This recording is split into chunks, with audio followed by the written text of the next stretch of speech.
Bonjour Nicolas Bay. Bonjour. Vous êtes député européen du Rassemblement national, et vous n'êtes pas n'importe quel député européen. Vous êtes aujourd'hui le vice-président du groupe Identité et Démocratie, qui est le nom du groupe parlementaire que vous avez constitué avec pas mal de vos amis européens autour du Rassemblement national.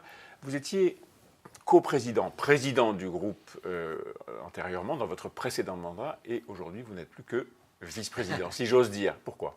Parce qu'avant, nous avions un groupe moins important. On avait un groupe de 36 députés, qui était le plus petit groupe du Parlement de Strasbourg. Aujourd'hui, nous avons un groupe important, qui sera le 4e groupe du Parlement européen au lendemain du Brexit, 73, qui compte 73 députés de 9 nationalités différentes. Donc il y a un poids beaucoup plus important Donc vous étiez au Parlement européen. D'un petit groupe et vous êtes vice-président d'un moyen groupe. Nos alliés de la Lega ayant 28 députés européens, le Rassemblement national étant la deuxième délégation. Ce sont donc les Italiens qui 22, ont pris le eh bien, il était assez naturel que ce soit les Italiens qui assurent la présidence du groupe. Ce qui veut dire qu'aucun Français ne fait partie, alors ni de la présidence de l'Assemblée, ni des vice-présidences, ni pour l'instant, on verra ce qui se passe, mais des présidences de commission. Comment expliquer ce recul de la présence française ? Il y a deux aspects. Il y a ceux qui, chez les Républicains en particulier, avaient autrefois des postes de responsabilité au Parlement européen, mais l'extrême affaiblissement des Républicains, qui est une toute petite délégation de seulement 8 élus, les en a privés. Et de notre côté, nous sommes victimes d'un véritable ostracisme. Les Français ont voté, les peuples européens ont voté d'une manière générale, en envoyant un certain nombre de messages. Il n'en est tenu aucun compte. Il y a eu un petit mercato qui s'est passé à Bruxelles. Qu'est-ce que vous voulez dire clairement ? Vous avez expliqué un ostracisme, quoi ? Vous avez été blacklisté ? C'est-à-dire qu'il y a des règles qui s'appliquent, de représentation à la proportionnelle pour les vice-présidences et pour les postes de responsabilité. Et vous n'avez rien eu ? Et délibérément, notre groupe a été totalement ostracisé. Voilà, ce sont des méthodes qui sont très antidémocratiques. Ça montre que ceux qui parlent de démocratie, d'état de droit en permanence, ils en ont plein la bouche, mais en réalité, ils le piétinent ensuite dès qu'ils en ont l'occasion. On voit qu'ils ne sont pas démocrates, et puis on voit surtout qu'ils se moquent éperdument du verdict des urnes. Les Français ont voté pour les Républicains ou pour la République en marche. En réalité, il faut qu'ils le sachent, ils ont voté socialiste, parce que les Républicains et la République en marche n'ont pas présenté de candidat à la présidence du Parlement européen. Ça a été dealé entre les chefs d'État européens. Ils ont tous voté comme un seul homme pour le candidat socialiste, M. Sassoli, qui se retrouve président du Parlement européen. Voilà. Et donc, une fois de plus, on se met d'accord dans le dos des peuples et on fait mine en campagne électorale d'avoir des divergences. Elles sont aussitôt effacées dès le scrutin passé et en réalité, ils sont d'accord sur l'essentiel. Plus de fédéralisme européen, plus d'immigration et moins de protection économique. On va y revenir, mais tout de même, la culture du Parlement européen, c'est le compromis. Donc, qu'à la fin de nuit de négociations, il y ait un compromis sur une personnalité et que tout le monde, ou presque, vote pour cette personnalité, n'est pas complètement incroyable. Non, mais le vrai problème, c'est qu'il y a une volonté en réalité d'effacement des clivages politiques qui est d'autant plus facile qu'ils sont un peu artificiels et finalement ils sont d'accord sur l'essentiel. Et si on ramène ça à la question de fond, on voit bien que quand les Républicains font élire un président socialiste du Parlement européen, eh bien, c'est quand même une manière de prendre leurs électeurs pour des imbéciles, puisque pendant toute la campagne, ils ont fait croire qu'il y avait des divergences majeures sur le fond. En tout cas, vous avez été ostracisé, c'est votre terme. Les députés disent qu'ils ont établi un cordon sanitaire, ce sont leurs mots.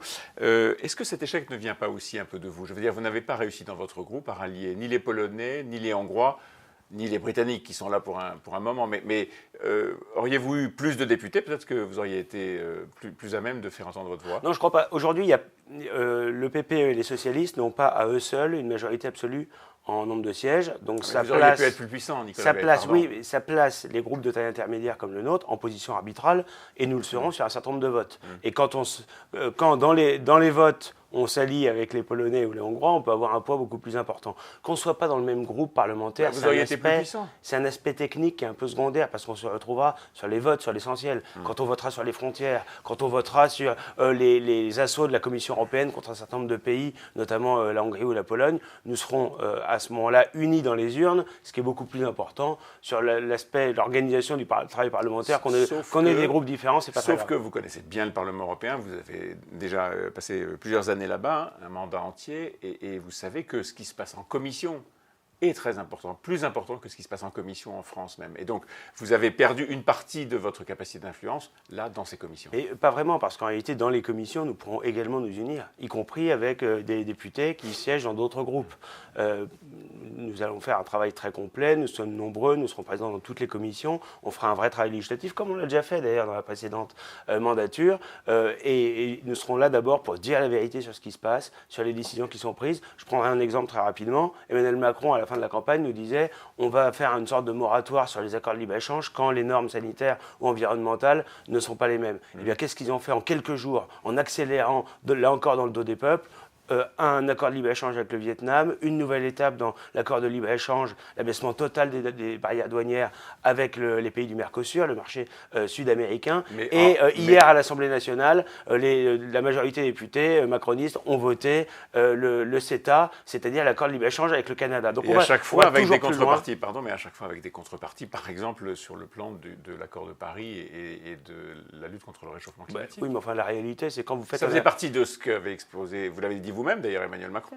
Mais quand vous faites un accord de libre-échange et que vous érigez comme principe et comme système généralisé l'échange transcontinental de marchandises manufacturées ou de produits agricoles, eh bien, le moins qu'on puisse dire, c'est que vous ne travaillez pas tellement pour la planète, parce que la pollution des supertankers est absolument colossale, et sans comparaison d'ailleurs avec les véhicules individuels. Et puis la réalité, c'est quand on nous dit qu'il y a des normes qui seront à respecter, c'est faux. On est incapable de contrôler l'effectivité de ces normes lorsque ces produits sont fabriqués à l'autre bout du monde.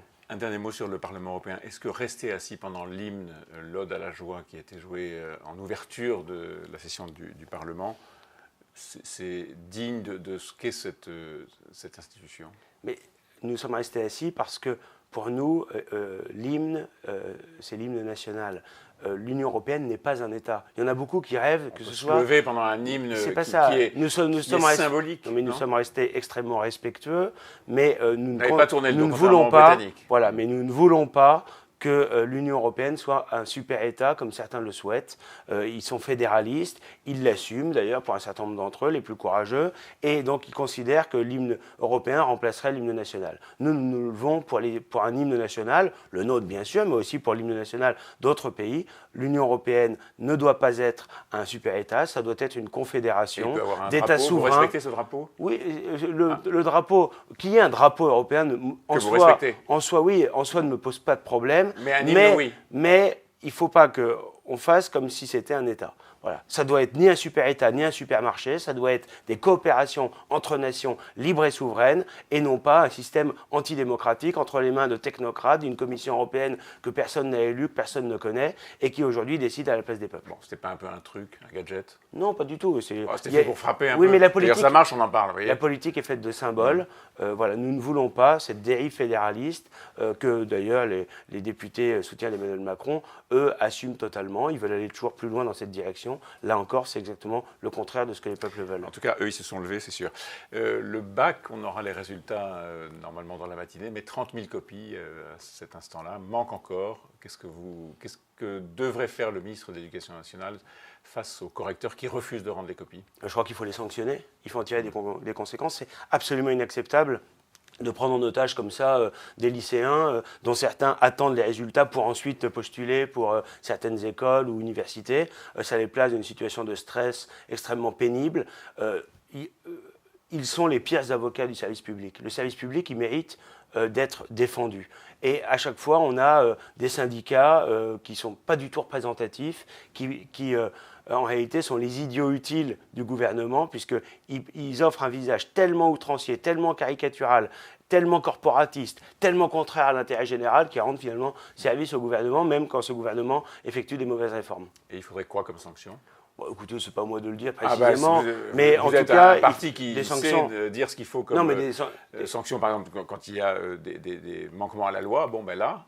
Non, mais il y a des sanctions professionnelles qui doivent pouvoir intervenir selon les règles en vigueur dans la fonction publique. En tout cas, il faut être sévère. Mais oui, je crois qu'il faut faire preuve de sévérité parce que ça ne doit pas se généraliser. C'est évidemment une attitude qui est inacceptable et nous sommes clairement du côté de ces lycéens qui se retrouvent comme ça, pris en otage par une petite minorité. Merci Nicolas Bay. Merci.